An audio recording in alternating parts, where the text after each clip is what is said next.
et je n'ai pas envie de m'arrêter. Alors je suis bien content d'être dans votre ville.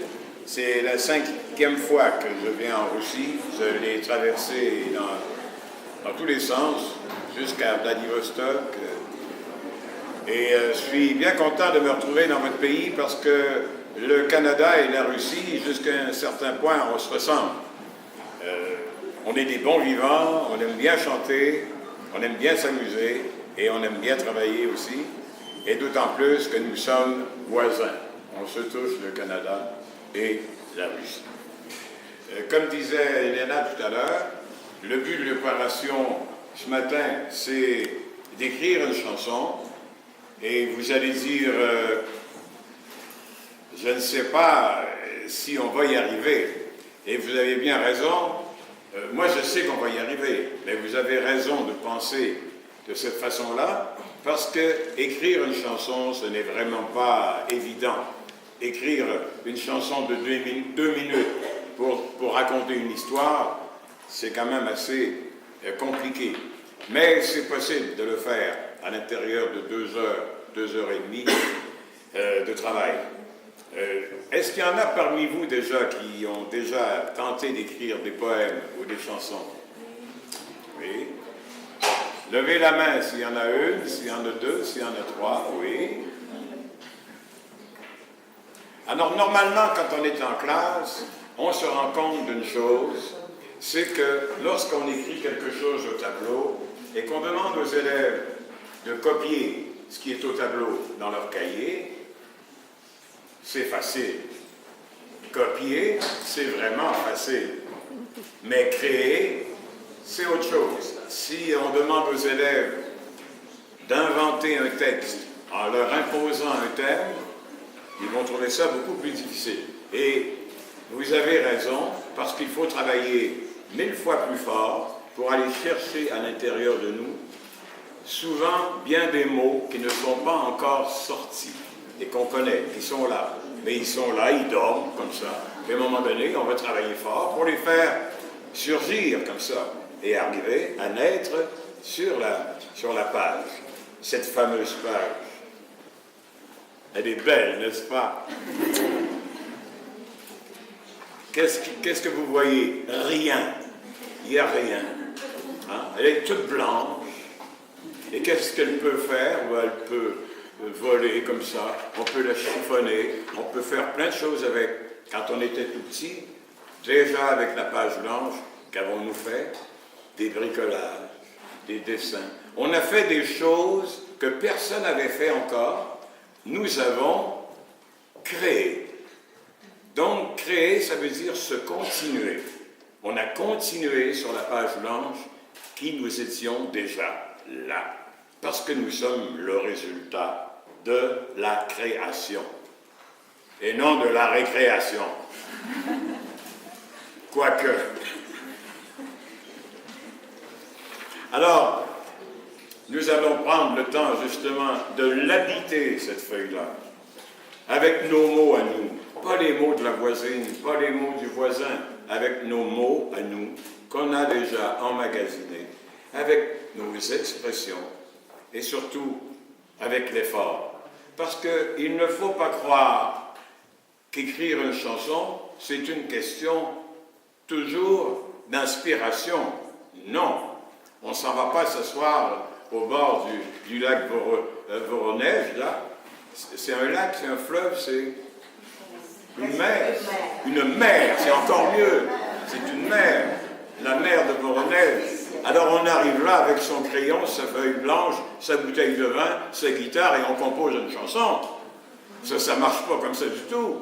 Ça ne marche pas du tout comme ça. Il faut travailler, il faut... Souvent, moi, personnellement, ça fait des années que j'écris des chansons, je trouve ça toujours difficile. Et quand j'ai envie d'écrire, je suis obligé de m'imposer un thème pour pouvoir travailler. Ou alors, des fois, je démarre avec une phrase, parce que le déclencheur, ça peut être suite à une conversation avec quelqu'un, ou quelque chose qu'on a entendu, une entrevue à la radio.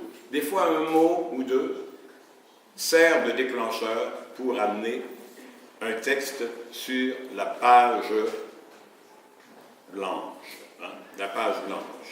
De là, le syndrome. le syndrome de la page blanche. Mais il ne faut pas avoir peur, il faut y aller. Et dites-vous une chose, là nous allons faire un travail en communauté, mais quand vous êtes tout seul et que vous avez envie d'écrire, dites-vous que vous n'écrivez pas pour les autres, vous écrivez toujours pour vous-même. Et après, si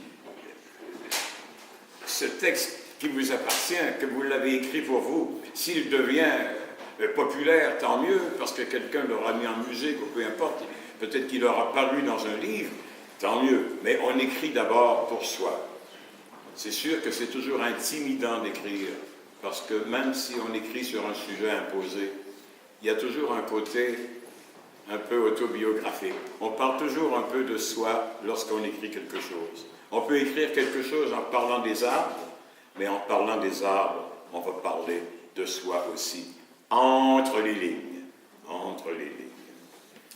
Et en parlant d'arbres, justement, tiens, je viens d'avoir une idée, en parlant d'arbres, parce que ça, cette feuille merveilleuse, toute belle, elle vient bien sûr de l'arbre. Hein? Si on n'avait pas les arbres, d'abord si on n'avait pas les arbres, on ne serait pas en classe. Personne ne serait ici. Hein? L'arbre nous aide à rester vivants. Et il nous donne ce papier, cette page blanche merveilleuse qui va nous permettre de nous exprimer. S'exprimer, c'est tellement important aussi. Sortir un peu de soi. Hein? Et elle nous donne cette possibilité-là, la page blanche. Et je viens d'avoir l'idée, parce que j'ai parlé de l'arbre, on va faire d'abord, avant de commencer vraiment à travailler, un petit exercice de compréhension, à savoir à quel niveau j'ai à faire ce matin. Alors, je vais vous chanter une chanson. Êtes-vous d'accord que je vous chante une chanson? Oui. Je le savais. Alors, je vais vous chanter une chanson, justement, qui s'appelle « L'arbre ». Et je vais vous demander d'être encore plus attentif, parce que vous êtes très attentif, vous êtes merveilleux. Je suis très fier de vous. Vous êtes là et vous avez envie d'apprendre quelque chose. Et vous avez raison, parce que je ne passerai pas la semaine ici, moi. On a 2 heures, 2 heures et demie. S'il y a quelque chose à récupérer, on va le faire tout de suite. Alors, vous allez rester vraiment attentif le temps de la chanson. Parce qu'après, il y aura une période de questions, mais c'est moi qui vais poser les questions. À savoir, qu'est-ce que vous avez retenu des mots importants dans la chanson qui parle de l'arbre. Et une chanson, bien sûr, c'est une histoire. Hein? C'est l'histoire d'un arbre, parce qu'on aura eu besoin de papier. Un arbre qu'on va avoir abattu, et puis après, on l'aura transformé en pâte, et puis en papier, pour enfin avoir une feuille sur laquelle on va dessiner, on va écrire, et ensuite, on va publier. Un livre, à quelque part, sera publié suite aux travaux qu'on aura faits. Alors, c'est un petit peu le détail, si tu veux, de cette histoire de chanson-là. Je vais quand même vous mettre en garde. Vous savez, lorsqu'on écoute une chanson pour la première fois, quand on écoute une chanson pour la première fois, surtout que là, vous avez en plus le chanteur devant vous, l'auteur-compositeur et le chanteur. Quand on écoute une chanson pour la première fois, je dirais qu'il y a 3 sortes d'écouteurs, je dirais même. La première personne, elle écoute plutôt la musique. Alors on lui pose des questions. Qu'est-ce que vous avez retenu dans la chanson? Je ne sais pas. Bon, la deuxième personne, elle est plutôt intello. Elle s'accroche vraiment au texte. Alors on peut lui poser plein de questions. Normalement, elle va bien répondre. Hein. Et il y a aussi la troisième personne, elle écoute un peu les deux. La musique, les paroles, on peut la questionner, ça va. Et je dirais qu'il y a une 4e personne. D'après vous, la 4e personne, il se passe quoi avec la 4e personne? Qu'est-ce qui arrive avec la 4e personne? D'après vous. Alors, la première, elle écoute la musique, la deuxième, les paroles, la troisième, elle écoute les paroles et la musique, la 4e, l'écoute.